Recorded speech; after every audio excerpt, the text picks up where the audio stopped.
Let's be honest, no one really likes selling a house. It's just a necessary step for us to get on to the next place of where we want to be. But we gotta do it. So in this video, I'm gonna share with you 10 steps to selling a house. Listen, I'm so excited because this is the first of a series of selling a house that I'm going to bring to you.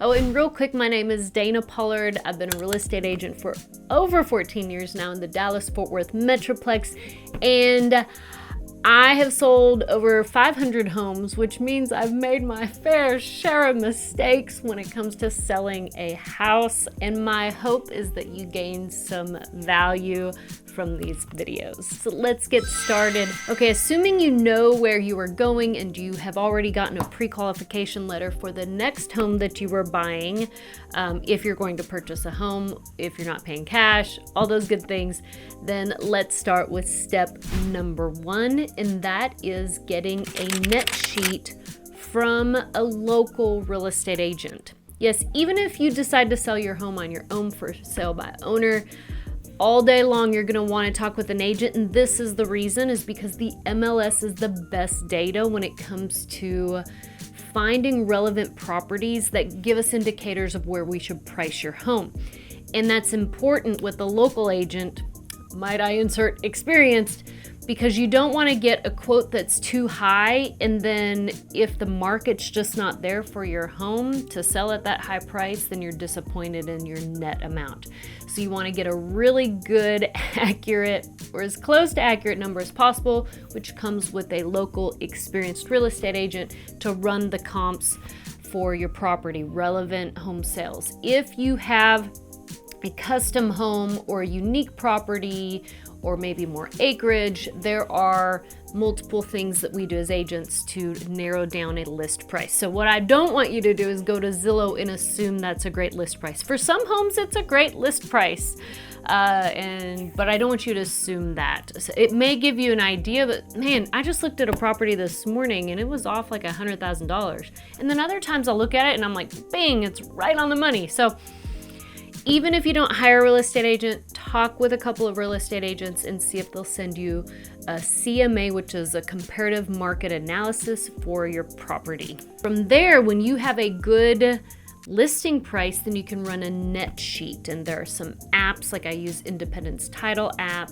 that you can use. You can contact a local real estate agent, you can contact a title company, and they can run some numbers for you to get a net sheet. So step number 1 is get a net sheet after commissions, after closing costs, after paying off your mortgage, any taxes owed. You want to know what is a good realistic number you can walk away with. Step number 2 is to declutter, upgrade, and stage your property. So obviously you've heard this all over, declutter, get your personal items down. You're gonna be moving anyway, so box up all your stuff, leave your furniture and some nice trendy decor items for staging.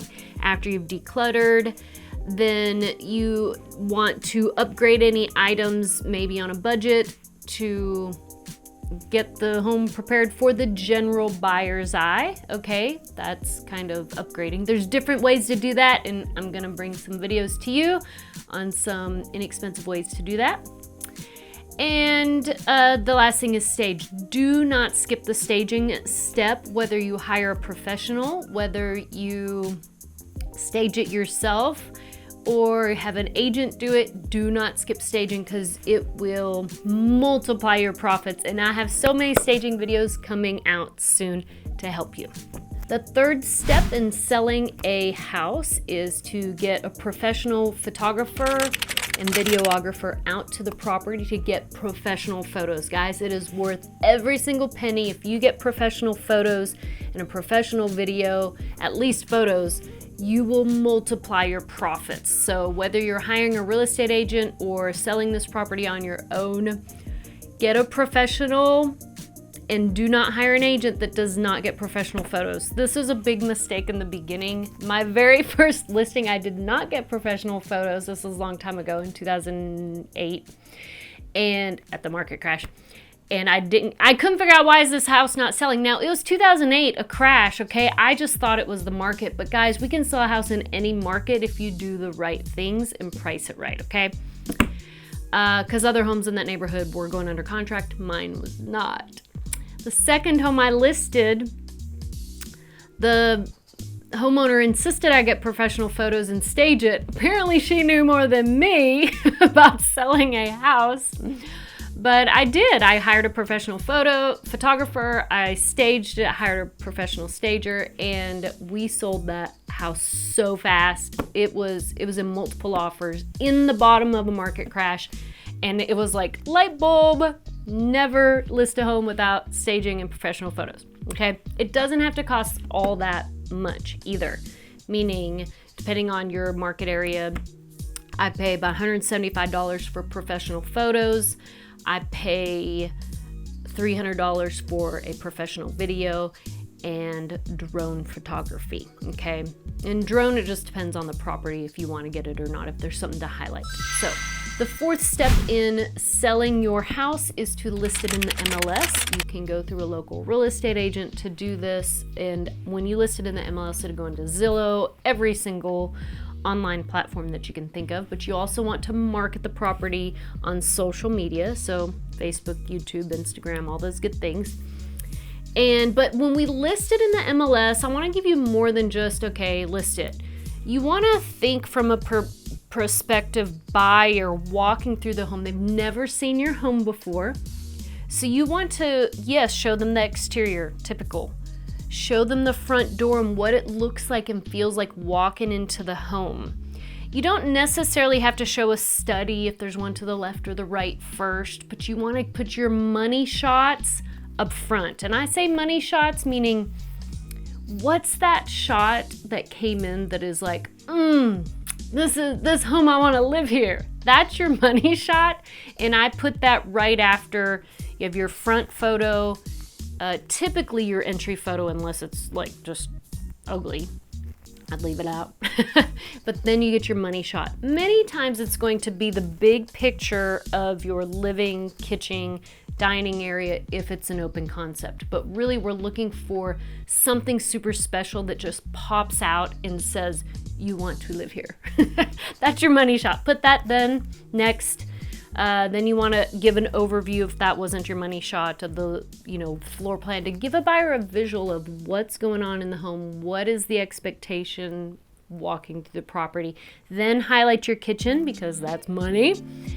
Kind of pan around. So there's an order to how you list the home in the MLS, as well as your property description. You want to sell the property, not just, don't ever put in the description 4-bedroom, 3-bath.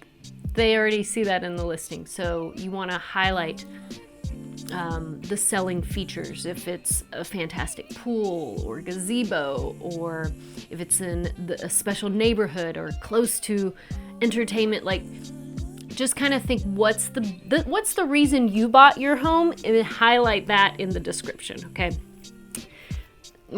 Let's move on. The fifth step in selling a house is to show the property, okay? So with real estate agents, we have a showing service that we'll set you up with, and you'll get text alerts. But you could, if you're listing it yourself, you could put your phone number in there. Just know that you're going to get overwhelmed by phone calls and texts, especially by agents fishing for business. But if you're going with an agent, then it's usually going to be a showing service, which is wonderful, and they'll send you feedback and things like that. The sixth step in selling a house is to receive and negotiate offers that come in. The goal is to always get 2 or more offers in at the same time, because that means we have leverage. Heck yeah, leverage. And then, but even if you get one in, then you negotiate it, right? And once you negotiate terms as well as price, some people don't realize that terms are a big deal. It's not just all about the price when selling a home. Terms meaning, how soon do you move out? How long do they have to get an inspection done where they can terminate the contract, the buyer? Is there a lease back, meaning you can stay in the home after you close on it to give you time to move? There's just different terms in each contract, and each state is going to be different as well. I'm in Texas, and so we have different terms here. So talk to your local agent.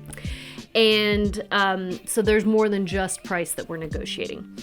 And if you need a great listing agent referral, let me know. Fill out my I need a referral agent in my city questionnaire below, because we scope every agent out. We make sure they stage. We make sure they get professional photos. We make sure they're experienced and have enough deals under their belt. That's on the side note, but there's a questionnaire for that.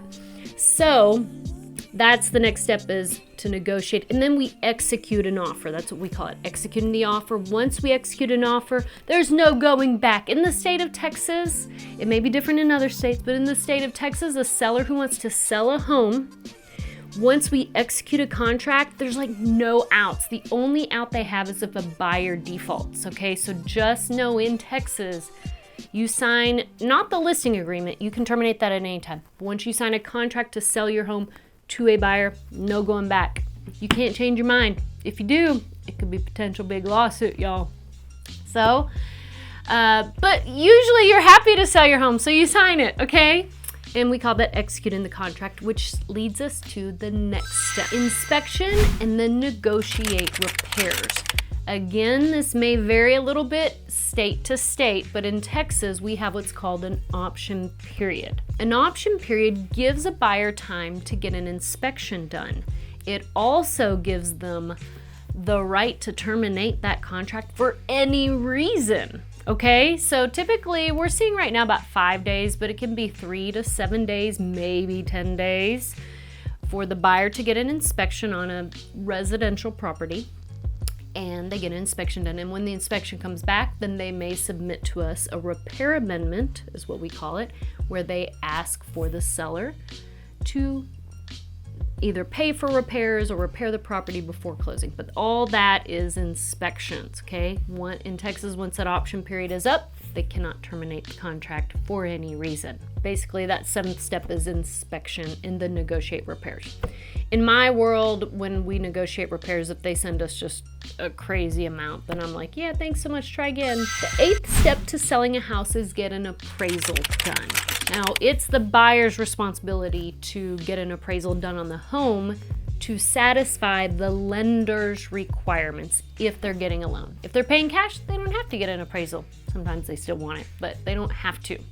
The reason the appraisal is a big deal is if for some reason the property does not appraise for what the buyer is purchasing your property at, it can cause issues, especially if it's a FHA or a VA loan, because it has to meet, because the lender doesn't want to give money to a buyer unless it's worth it. So the appraisal is a big deal. It could fall through if the property does not appraise. I recently had a listing that we sold not 1, not 2, but 3 times because the first 2, the appraisal fell short, okay?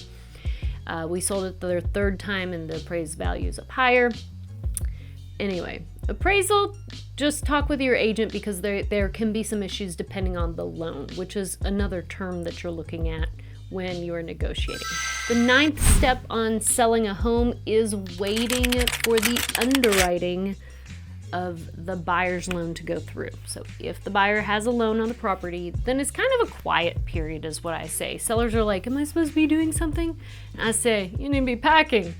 But what happens is behind the scenes, the buyer is submitting paperwork and it's going through underwriting for the lender's requirements, and you kind of are waiting to hear back, is this loan getting approved?